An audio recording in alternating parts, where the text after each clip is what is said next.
최근에 제가 책을 많이 사서 정말로 당분간 안 사려고 했는데요. 최근에 아주 경사가 있었죠. 한강 작가님 노벨문학상 수상 소식을 듣고 나니까 작가님 책을 안 살 수가 없더라고요. 저희 집에 한강 작가님 책이 이렇게 딱 세 권이 있는데요. 예전부터 히라버 시간이 수록된 디 에센셜을 사고 싶다 생각만 하고 있었거든요. 이렇게 좋은 날 사야지 또 언제 사겠어요. 그래서 디 에센셜을 구매를 했는데 또 한 권만 사자니 또 아쉽더라고요. 그래서 다른 작가의 책도 몇 권을 더 사게 됐습니다. 그런데 문제는 이제 요즘 한강 작가님 책이 주문이 밀려서 디 에센셜은 정작 아직 도착하지 않았고 이 나머지 책들만 먼저 배송이 됐어요. 그 디 에센셜이 언제 도착할지 몰라서 먼저 도착한 이 책들부터 한번 뜯어보겠습니다.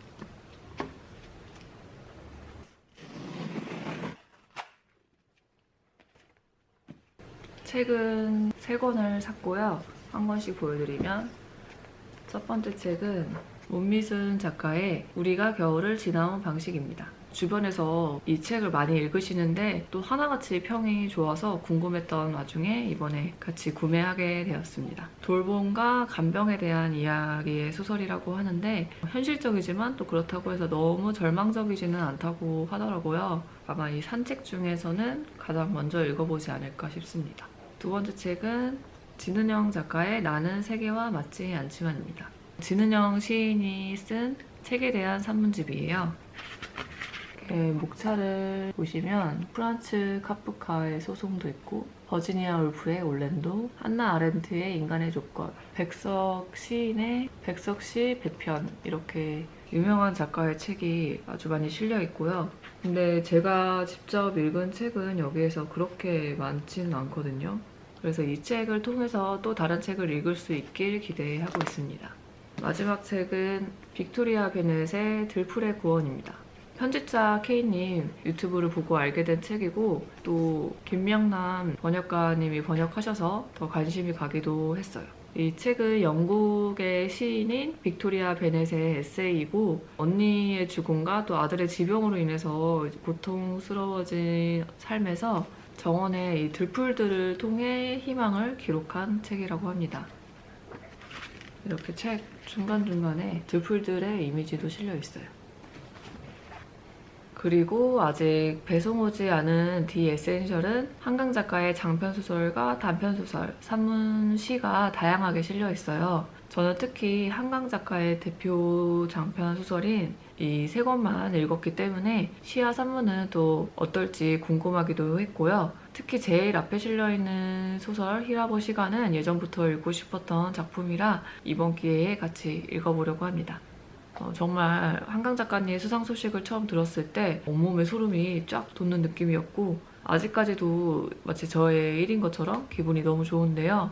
이미 많은 분들이 책의 정보에 대해서 알고 계시겠지만 소년이 온다는 5.18 민주화 운동을 그리고 가장 최근작인 작별하지 않는다는 제주 4.3 사건을 다루고 있어요. 한강 작가님이 노벨문학상 수상 이후에 하신 인터뷰를 보니까 한강 작가님의 소설을 처음 접하시는 분들에게는 이 가장 최근작인 작별하지 않는다를 처음 읽어볼 것으로 추천하시더라고요. 그런데 제 개인적인 생각으로는 이 소년이 온다로 처음 시작하는 게 좋지 않을까 싶기도 해요. 소년이 온다는 이제 5.18 당시에 현장에 있었던 사람들과 그 후에 남겨진 사람들의 기록을 묘사하고 있어서 이제 소설에 아주 쉽게 몰입을 할 수가 있어요. 근데 이 작별하지 않는다는 작가인 주인공이 사고를 당한 친구의 부탁으로 제주도에 있는 친구의 집에 가게 되고 제주에서 벌어진 친구의 이제 가족사를 마주하게 되는데요. 이야기가 여러 명을 거쳐서 진행되다 보니까 아무래도 많은 분들이 조금 더 쉽게 접하기에는 소년이 온다가 좋지 않을까 싶습니다. 물론 이제 이번 기회에 작가님의 소설을 다 읽어보는 것도 좋을 것 같지만요. 빠르면 내년 초에 이제 작가님 차기작이 나올 예정이라고 하던데 그동안 저는 아직 읽어보지 못한 작가님의 전작들을 읽어보면서 기다릴 생각입니다.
빠짐없이 모두 스캔해주세요.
최근에 제가 읽은 책은 RF 코앙의 옐로우 페이스입니다. 이 소설은 첫 문장부터 굉장히 강렬했는데요. 첫 문장만 읽어드리면, 내가 아테나 리우의 죽음을 지켜보았던 그날 밤, 우리는 아테나가 넷플릭스와의 계약에 성공한 것을 축하하던 중이었다. 이렇게 소설은 시작합니다. 이 문장을 이야기한 화자 주니퍼 헤이워드는 책 한 권을 출판했지만 성적이 미미했던 작가이고, 첫 문장에서 죽음을 예고했던 아테나 리우는 말 그대로 성공한 작가예요. 출간한 책마다 큰 성공을 거두었고, 이제 첫 문장에서도 나와 있듯이 넷플릭스와 계약도 하게 됐어요. 그리고 이제 둘이서 그 계약을 축하하던 날에 주니퍼는 이제 어떠한 허망한 사건으로 아테나 리우가 죽는 걸 지켜보게 됩니다. 그리고 사망한 그의 집에서 미발표된 초고를 훔쳐요. 그 뒤는 이제 쉽게 예상할 수 있듯이 훔친 초고를 이제 고쳐서 모두 자신이 쓴 것처럼 꾸며서 책을 출간하게 되고, 주니퍼는 베스트셀러 작가가 됩니다. 이제 여기서 문제는, 아테나 리우는 중국계 작가이고 미발표된 초고의 내용은 제1차 세계대전 당시에 중국인 노동자들의 이야기를 다루고 있었는데, 주니퍼는 백인 여성이라는 점이에요. 그래서 중국의 아픈 역사를 백인이 썼다고 해서 악평들이 따라붙게 되고, 그 뒤로부터 소설은 굉장히 빠르게 전개가 됩니다. 이 소설의 제목인 옐로우 페이스는 백인이 아시아인을 흉내내는 무대 분장에서 유래됐다고 해요. 이 소설의 저자인 이 RF 쿠앙도 중국계 미국인이어서 아마 이런 소설을 쓸 수 있지 않았나 추측해 보는데요. 소설에서 주니퍼는 그런 악평들에 대해서 또 이렇게 반문합니다. 아테나가 이제 사망 전에 한국 전쟁을 다룬 소설을 써서 상을 받은 적이 있다고 나오는데, 그러면 이 아테나는 한국인도 아닌데 한국 전쟁을 다룬 소설로 상을 받은 것은 타당한 것이냐며 반문합니다. 역사를 이야기할 자격은 특정 배경을 가진 사람에게만 주어지는 것인지 이 소설은 묻고 있는 것 같고요. 이렇게 이 소설은 인종차별적인 이제 문제뿐만 아니라 베스트셀러를 만들기 위한 출판계의 현실이나 표절 문제, SNS 난투극 등 여러 문제들을 냉혹하고 신랄하게 풍자합니다. 이 소설이 워낙 박진감 넘치고 내용이 어떻게 튈지 몰라서 거의 하루 만에 다 읽은 것 같아요. 읽는 내내 몰입도 잘 됐고 생각할 거리도 던져주기도 했던 소설이었습니다.